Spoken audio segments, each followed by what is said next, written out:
प्रधानमंत्री नरेंद्र मोदी ने आज कुरुक्षेत्र को 617 करोड़ रुपए की दो बड़ी सौगात दी, जिनसे प्रधानमंत्री नरेंद्र मोदी ने देश की पहली हाइड्रोजन फ्यूल सेल ट्रेन को हरी झंडी दिखाकर रवाना किया। वहीं इस कार्यक्रम के जरिए पीएम मोदी ने कुरुक्षेत्र में करीब 447 करोड़ रुपए की लागत से तैयार हुए एलिवेटेड रेलवे ट्रैक का लोकार्पण किया और हरियाणा के पहले सिख म्यूजियम का वर्चुअल शिलान्यास किया। कुरुक्षेत्र विश्वविद्यालय में जिला स्तरीय कार्यक्रम का आयोजन किया गया, जिसमें सांसद नवीन जिंदल बतौर मुख्य अतिथि पहुंचे। इससे पहले सांसद नवीन जिंदल ने एलिवेटेड रेलवे ट्रैक का जायजा लिया, साथ ही स्टेशन पर एंट्री को सड़क की बजाय साइड से करने का सुझाव दिया। वहीं सांसद नवीन जिंदल ई बस से यूनिवर्सिटी से रेलवे स्टेशन तक पहुंचे। मीडिया से बातचीत करते हुए सांसद नवीन जिंदल ने कहा कि प्रधानमंत्री नरेंद्र मोदी ने जींद से हरियाणा के लिए 15,000 करोड़ रुपए से अधिक की विभिन्न विकास परियोजनाओं का लोकार्पण और शिलान्यास किया। इन परियोजनाओं से हरियाणा का इंफ्रास्ट्रक्चर और मजबूत होगा। नई सड़कें, राष्ट्रीय राजमार्ग और मेडिकल कॉलेज प्रदेश के विकास को नई गति देंगे। उन्होंने कहा कि कुरुक्षेत्र के लिए सबसे बड़ी सौगात लंबे समय से एलिवेटेड रेलवे ट्रैक का लोकार्पण है। इससे शहर के 5 रेलवे फाटकों पर लगने वाले जाम से लोगों को हमेशा के लिए राहत मिलेगी। अब ट्रेनें एलिवेटेड ट्रैक से गुजरेंगी और सड़क यातायात बिना किसी बाधा के चलता रहेगा। साथ ही सिख संग्रहालय का प्रधानमंत्री नरेंद्र मोदी ने शिलान्यास किया है, उसके लिए भी उन्होंने प्रधानमंत्री नरेंद्र मोदी का धन्यवाद आभार व्यक्त किया। इसके साथ ही करीब 447 करोड़ रुपए की लागत से तैयार हुए एलिवेटेड रेलवे ट्रैक का भी आज प्रधानमंत्री ने लोकार्पण किया। हालांकि एलिवेटेड ट्रैक पर पिछले सप्ताह से ट्रेन का संचालन हो चुका है। वहीं सांसद नवीन जिंदल ने बताया कि दिल्ली अमृतसर नेशनल हाईवे 44 पर उमरी रोड के पास करीब 5 एकड़ जमीन पर आधुनिक सिख म्यूजियम बनाया जाएगा।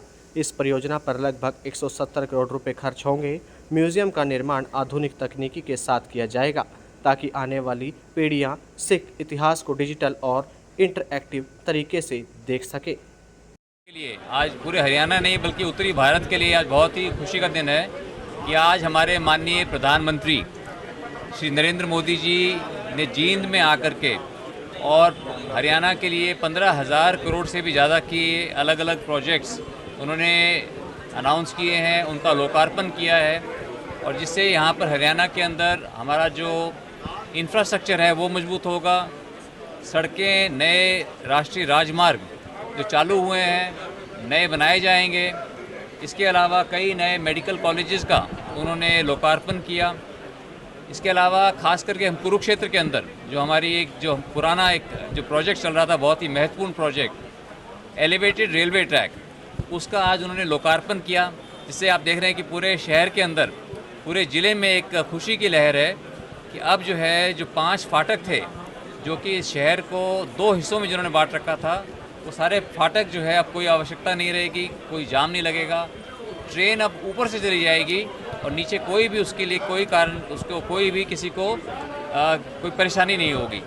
और ख़ास करके उमरी गांव के अंदर कुरुक्षेत्र में जो सिख संग्रहालय की उन्होंने घोषणा की है कि 175 करोड़ की लागत से यहाँ पर सिख संग्रहालय बनेगा, उसका शिलान्यास किया है। तो ये सब हमारे लिए बहुत ही खुशी की बात है और मैं बहुत आभारी हूँ माननीय प्रधानमंत्री नरेंद्र मोदी जी का और हरियाणा के हमारे लोकप्रिय मुख्यमंत्री नायब सैनी जी का, जिनके प्रयासों से हरियाणा के अंदर चौमुखी विकास हो रहा है और हमारा देश एक विकसित राष्ट्र बनने की ओर बढ़ रहा है। उसके अंदर मैं समझता हूँ कि हरियाणा सबसे तेज़ी से एक विकसित राज्य बनने के लिए अग्रसर है। और आज के दिन में सभी को मैं इस बात की मैं बहुत सबको शुभकामनाएं देता हूँ। नवीन जी, जब पीएम हरियाणा में आते हैं कहीं ना करोड़ों रुपए की सौगात हरियाणा वासियों के और आज भी देखी गई है।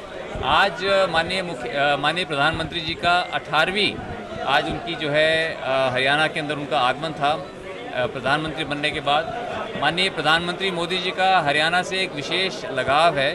उन्होंने पहले हरियाणा के अंदर बहुत समय बिताया है, हज़ारों लोगों से उनका संपर्क है, उनको जानते हैं।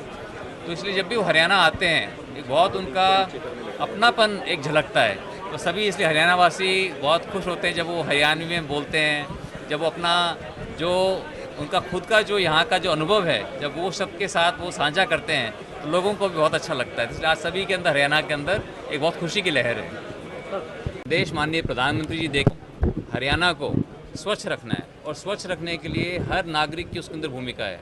अगर हम सब नागरिक, अगर हम एक जिम्मेदार नागरिक का अगर हम भूमिका निभाते हैं, तो हम अपने देश को स्वच्छ रख सकते हैं और सुंदर रख सकते हैं। इसके लिए मैं समझता हूँ कि हम सबको मिलजुल करके काम करना चाहिए। कि जब उन्होंने, हमारे माननीय प्रधानमंत्री जी ने पिछले 12 सालों से ये एक अभियान छेड़ रखा है, और निरंतर, ये नहीं है कि कोई चीज़ को बोलें उसके बाद छोड़ दें, 12 साल से निरंतर जो है वो इस अभियान को आगे बढ़ा रहे हैं। तो हमें भी बढ़ चढ़ करके उनका साथ देना चाहिए, और पूरे अपने अपने साथ, अपने अपने क्षेत्रों में, अपने अपने गाँवों में, गलियों के अंदर, अपने घर के आसपास अगर हम खुद सफाई रखेंगे, अगर गंदगी नहीं करेंगे, तो हम खुद मिलजुल कर अपने सपनों के भारत का निर्माण कर सकते तो हैं। आज इलेक्ट्रिक बस में और अभी जो यहाँ से इलेक्ट्रिक स्कूटर में भी बैठ करके हम जाएंगे, क्योंकि आज की आवश्यकता है कि हम जो है अब डीजल पेट्रोल गाड़ियों का इस्तेमाल कम करके, और इलेक्ट्रिसिटी का, बिजली का, क्योंकि बिजली हम अपने देश के अंदर या तो हम सौर ऊर्जा से बनाते हैं, कोयले से बनाते हैं, जबकि डीजल या पेट्रोल जो है ये अधिकतर हमको इंपोर्ट करना पड़ता है, आयात करना पड़ता है। तो हमारे देश को हम आत्मनिर्भर जो बनाना चाहते हैं, उसके लिए बहुत आवश्यक है कि हम ज़्यादा से ज़्यादा बिजली का हम उपयोग करें।